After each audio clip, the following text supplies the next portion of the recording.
oh my god, this is the future, that you can basically become a little Hans Zimmer. Screw that, I know some people that got scammed really hard. Did you attend a music school, or did you learn production on your own? I studied something with media, so I know a whole bunch of even non-audio terms, just like video production and like engineering, like the nerd stuff, and all sort of technologies that are related to media. But for me, it always was certain I want to do something with sound. I started with being a film composer by myself. Like I had friends doing some little films and they needed some music, so I was like, sure, I can do something for you. And this is how it all started. And I was so impressed like what you can do just with a laptop and a whole bunch of software and like a little bit of hardware, that you can basically become a little Hans Zimmer wannabe to do your music. But after a few years I figured, oh wow, doing music all day is really exhausting. So this is how I got more into the recording side of for films, like doing location recordings and also doing the sound design afterwards. So then during my studies, where I was focusing on doing sound, I got more and more into doing sound for film productions.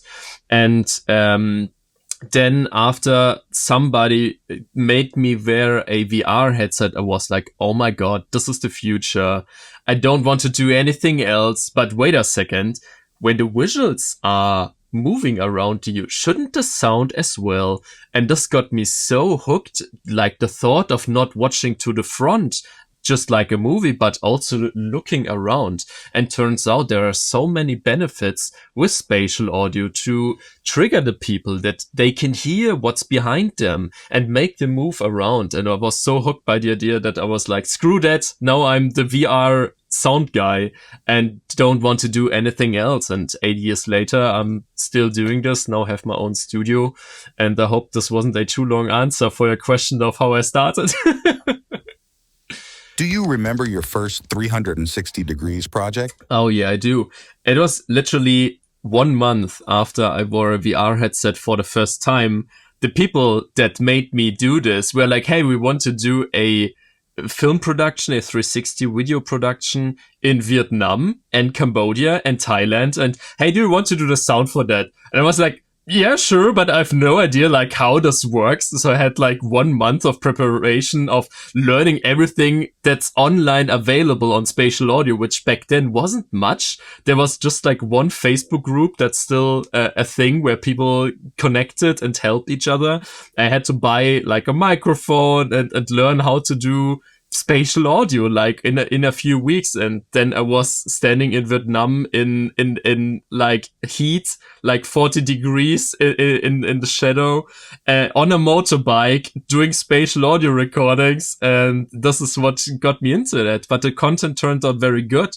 And later on, it opened a lot of doors for us because people knew, hey, are you the guy who did the sound for the Vietnam documentary? I was like, yeah, and it's still on my homepage.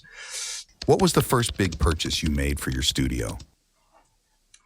Ah, that's a good question. I mean,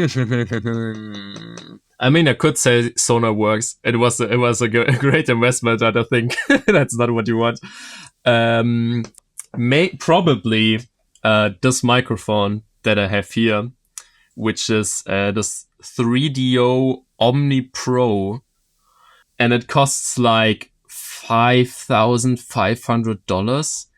And but from day one, like when I was researching for my first big production, I stumbled across this microphone, and some people were using it back then for 360 videos. And I so wanted to have this microphone, and then years later I could afford it and got it like for a reasonable price from somebody that didn't need it anymore. So I guess this was like it looks so funny. Everybody's asking like, what is it? Like it sort of became a USP, I suppose, because nobody has such a weird microphone, and it just fits to what I'm doing, and I use it most of the time. So describe your studio setup, software and hardware. Yeah, I remember back then I started with Reaper, and it's still a thing for everything related to spatial audio because you can just plug in so many plugins that are not available for Pro Tools, for example. But Pro Tools caught up, and since I have a strong background in film production, this is the go-to software. So most of the time I edit with Pro Tools because the editing is just faster. You have most of the tools you need. I don't really use Dolby Atmos to be frank, because it doesn't support most of the things that I need for my productions, just like head tracking, for example. Yeah, exactly. And then most of the time when we have interactive VR production, it all ends in game engines like Unity or Unreal engines. So most of the time do the editing in like Pro Tools or Reaper, and then export everything to import it again to game engines. So a lot of software's involved during the process, and I even have like a Windows laptop here on my desk, because sometimes tools don't work on a Mac. So this is like still one of the pain points. You need multiple devices and headsets. I mean, I have like on my ceiling, I can show you, like there are multiple headsets that I have to use, and yeah, a lot of money spent here. What's one piece of gear you wouldn't be able to work without? Headphones, probably. How much do you rely on headphones? Like 59% probably. And no, wait, 95, sorry, in Germany the numbers are switched, 95. Does SoundID Reference factor into your workflow when mixing on headphones or monitors? All the time, literally. I mean, I'm using it right now just for this call, for no particular reason, other than I can use like SoundID as a like a standalone plugin, and I could just switch from my loudspeakers to the headphones, and it's just very convenient. I have the A4V. It's not the A7V. Yeah. We were discussing on like which one, and they said, yeah, but if you take the sub 8, which is what I have, then you don't need the bigger loudspeakers. If you use SoundID Reference, what's your go-to feature? Yeah, most of the time I use this flat target or this Dolby curve, which is basically just boosting the low end and lowering the high end. This is my normal setup, but I really love like tweaking this translation check and see how would it sound like on a TV, like how would it sound like in a car.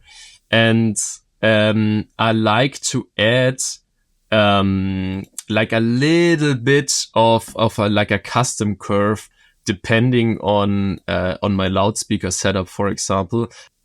This, like, there is a sound bar. I'm not sure if did you see that. It's like this Razer sound bar, which has like head tracking. Like there's literally like a camera inside here, and it tracks where my head is. And it basically, they say this is now virtual headphones. So it can give you binaural audio without wearing headphones. But since it's a small soundbar, the frequency curve is a bit like boxy, I would say. So I added my own frequencies to match it. But very specific stuff. What headphone setup do you have? For headphones, I mean, I do have multiple pair of headphones, like even like some consumer noise cancelling headphones. And just to double check, but with reference, they sound really the same, like, which is the whole point of your software. And it really gives me like confidence, I suppose. What are your favorite plugins bundles? Yeah, I'm a really big fan of Isotope. I mean, they deliver everything you need, basically. I remember, like, when I started, you want to collect all of the plugins, and then you don't use half of them, and then you have another project, and you don't have this other plugin anymore. So this is why I really shrink down again, because my tools are so specific anyways. And then having specific compressors and EQs, it was a nightmare. So I said, hey, Isotope has everything I need, and some specific plugins. I can still add like from Waves, for example, but Isotope is like the go-to thing for restoration, and I really like how the plugins communicate with what's it's called, a Neutron, for example. And for me, this is the future, that you just have like one plugin on all the tracks, and it helps you to get a better mix. Like for me, this whole equalizer and analog, it's, come on, like I get how this started, but this is just for me not useful anymore. And there's so much discussion on that. Oh, what's the best equalizer? I'm like who cares? Like it's the technology is evolving so fast. Like you literally can put an equalizer and it does some automatic tweaking, and like why would you want all the knobs? For me, it doesn't make sense. I want to have a knob that makes it sound better. Perfect. So, but yeah, unpopular opinion. What are your favorite songs or artists for inspiration? Well, since I'm not a typical music producer, I do have some reference songs, and some artists I really appreciate, but which one should I mention? I mean, Hans Zimmer, yeah, but I don't really listen to him, but I really appreciate like how simple it is, but still effective. Random artist, is Cohen Sound. Really interesting, like funky dubstep and very, very, very good sound design. And Virtual Riot, he's also a German guy. Shout out, like he's doing the sickest sound design for music that I know. Virtual Riot. And for anything that's related to VR, I suppose Felix and Paul Studios are still legit the best. It's like the best production company. Like, and they do all the big videos with NASA and Obama and like so they are still like state of the art. And the sound guy is also legit, so. What would be a dream addition for your setup? Yeah, I guess Apple Vision Pro, right?